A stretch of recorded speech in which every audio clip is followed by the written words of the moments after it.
Literatura Brasileira. Textos literários em meio eletrônico. Inglesinha Barcelos, de Machado de Assis. Edição referência, publicado originalmente em A Estação 1894.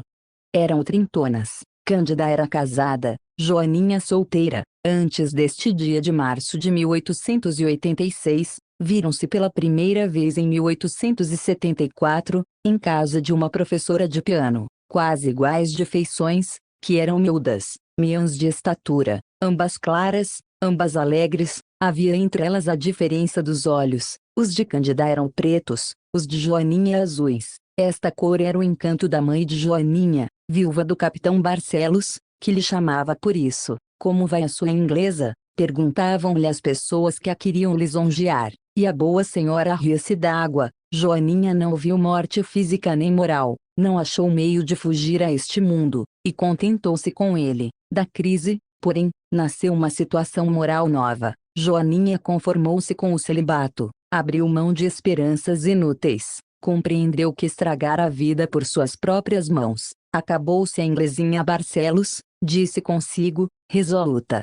E de fato, a transformação foi completa. Joaninha recolheu-se a si mesma e não quis saber de namoros. Tal foi a mudança que a própria mãe deu por ela. Ao cabo de alguns meses, supôs que ninguém já aparecia, mas em breve reparou que ela própria não saía à porta do castelo para ver se vinha alguém. Ficou triste, o desejo de vê-la casada não chegaria a cumprir-se. Não viu remédio próximo nem remoto, era viver e morrer, e deixá-la neste mundo, entregue aos lances da fortuna.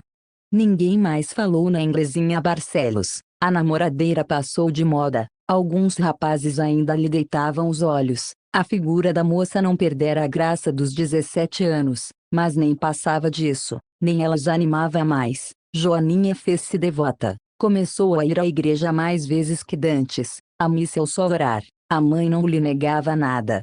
Talvez pense em pegar-se com Deus, dizia ela consigo, há de ser alguma promessa. Foi por esse tempo que lhe apareceu um namorado, o único que verdadeiramente a amou, e queria desposá-la, mas tal foi a sorte da moça, ou seu desazo, que não chegou a falar-lhe nunca. Era um guarda-livros, Arsênio Caldas, que a encontrou uma vez na igreja de S. Francisco de Paula, onde fora ouvir uma missa de sétimo dia. Joaninha estava apenas orando. Caldas viu-a ir de altar em altar, ajoelhando-se diante de cada um, e achou-lhe um ar de tristeza que lhe entrou na alma. Os guarda-livros, geralmente, não são romanescos, mas este Caldas tinha até composto, entre 16 e 20 anos, quando era simples ajudante de escrita, alguns versos tristes e lacrimosos, e um breve poema sobre a origem da lua. A lua era uma concha, que perdera a pérola, e todos os meses abria-se toda para receber a pérola, mas a pérola não vinha, porque Deus, que a achara linda, tinha feito dela uma lágrima. Que lágrima, aquela verteu um dia, por não vê-lo a ele, que ela, ninguém, uma dessas paixões vagas, que atravessam a adolescência, como ensaios de outras mais fixas e concretas. A concepção, entretanto, dava a ideia da alma do rapaz, e a imaginação, se não extraordinária, mal se podia crer que viçasse entre o diário e a razão. Com efeito, este Caldas era sentimental, não era bonito, nem feio, não tinha expressão, sem relações, tímido, vivia com os livros durante o dia, e à noite ia ao teatro ou a algum bilhar ou botequim, via passar mulheres. No teatro, não deixava de as esperar no saguão, depois ia tomar chá, dormia e sonhava com elas. Às vezes, tentava algum soneto, celebrando os braços de uma, os olhos de outra, chamando-lhes nomes bonitos, deusas, rainhas, anjos, santas, mas ficava nisso.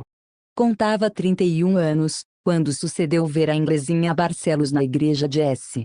Francisco. Talvez não fizesse nada, se não fosse a circunstância já dita de vê-la rezar a todos os altares. Imaginou logo, não devoção nem promessa, mas uma alma desesperada e solitária. A situação moral, se tal era, parecia-se com a dele. Não foi preciso mais para que se inclinasse a moça, e a acompanhasse até Catumbi. A visão tornou com ele, sentou-se à escrivaninha, aninhou-se entre o deve e o há de haver, como uma rosa caída em moita de ervas bravias. Não é minha esta comparação, é do próprio Caldas, que nessa mesma noite tentou um soneto. A inspiração não acudiu ao chamado, mas a imagem da moça de Catumbi dormiu com ele e acordou com ele. Daí em diante, o pobre Caldas frequentou o bairro, e aí vinha, passava muitas vezes, espreitava a hora em que pudesse ver Joaninha. Às tardes, Joaninha aparecia à janela, mas, além de não ser já tão assídua como antes,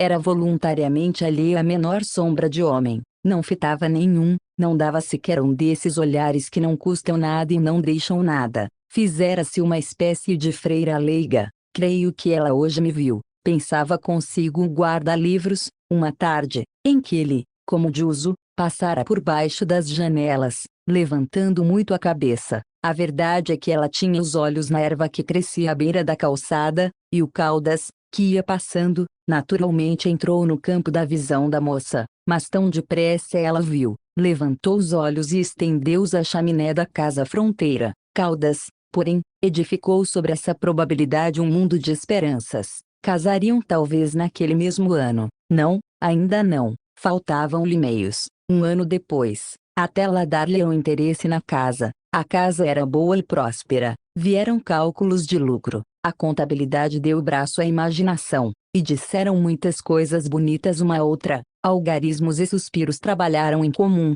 tais como se fossem do mesmo ofício, mas o olhar não se repetiu naqueles dias próximos, e o desespero entrou na alma do guarda-livros. A situação moral deste agravou-se, os versos entraram a cair entre as contas, e os dinheiros entrados nos livros da casa mais pareciam sonetos que dinheiro. Não é que o guarda-livros os escriturasse em verso, mas alternava as inspirações com os lançamentos, e o patrão, um dia, foi achar entre duas páginas de um livro um soneto imitado de Bocage. O patrão não conhecia esse poeta nem outro, mas conhecia versos e sabia muito bem que não havia entre os seus devedores nenhum lírio do céu, lírio caído em terra. Perdoou o caso, mas entrou a observar o empregado. Este, por sua desgraça, ia de mal a pior. Um dia, quando menos esperava, disse-lhe o patrão que procurasse outra casa. Não lhe deu razões, o pobre diabo, aliás tímido, tinha certo orgulho que lhe não permitiu ficar mais tempo e saiu logo. Não há mau poeta, nem guarda-livros relaxado que não possa amar deveras, nem ruins versos tiraram jamais a sinceridade de um sentimento ou o fizeram menos forte. A paixão deste pobre moço desculpará os seus desasos comerciais e poéticos. Ela o levou por descaminhos inesperados, fê-lo passar crises tristíssimas. Tarde achou um mau emprego. A necessidade fê-lo menos assíduo em Catumbi. Os empréstimos eram poucos e escassos. Por muito que ele cortasse a comida, morava com um amigo, por favor, não lhe davam sempre para os colarinhos imaculados, nem as calças são eternas, mas essas ausências longas não tiveram o condão de abafar ou atenuar um sentimento que, por outro lado, não era alimentado pela moça. Novo emprego melhorou um tanto a situação do namorado, voltou a ir lá mais vezes, era fim do verão, as tardes tendiam a diminuir, e pouco tempo lhe restaria delas para dar um pulo a Catumbi. Com o inverno cessaram os passeios, Caldas desforrava-se aos domingos.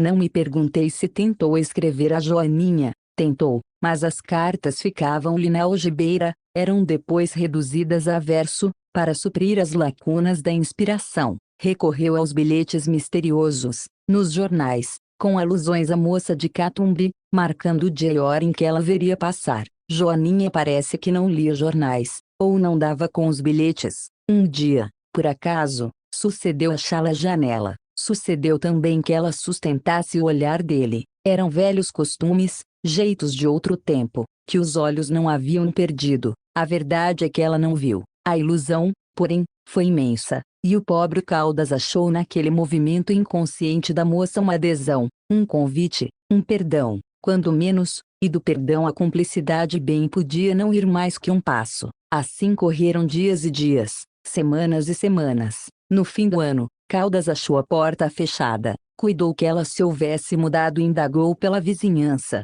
Soube que não, uma pessoa de amizade ou ainda parenta, levara a família para um sítio no interior, por muito tempo. Foram passar o verão. Caldas esperou que o verão acabasse. O verão não andou mais depressa que de costume. Quando começou o outono, Caldas foi um dia ao bairro e achou a porta aberta. Não viu a moça, e achou esquisito que não regressava de lá, como antes. Comido de desespero, pôde ir ao teatro, pôde ir cear. Entrando em casa, recapitulou os longos meses de paixão não correspondida, pensou nas fomes passadas para poder atar uma gravata nova, chegou a recordar alguma coisa parecida com lágrimas. Foram porventura seus melhores versos. Vexou-se desses, como já se vexara dos outros. Quis voltar a Catumbi, no domingo próximo, mas a história não guardou a causa que impediu esse projeto, só guardou o que ele tornou a ir ao teatro e a cear. Um mês depois, como passasse pela rua da Quitanda, viu paradas duas senhoras, diante de uma loja de fazendas. Era a Inglesinha Barcelos e a mãe. Caldas chegou a parar um pouco adiante, não sentiu o alvoroço antigo, mas gostou de vê-la. Joaninha e a mãe entraram na loja, ele passou pela porta, olhou sem parar e foi adiante. Tinha de estar na praça às 2 horas e faltavam 5 minutos. Joaninha não suspeitou sequer que ali passara o único homem a quem não correspondeu, e o único que verdadeiramente a amou. Núcleo de Pesquisas em Informática, Literatura e Linguística.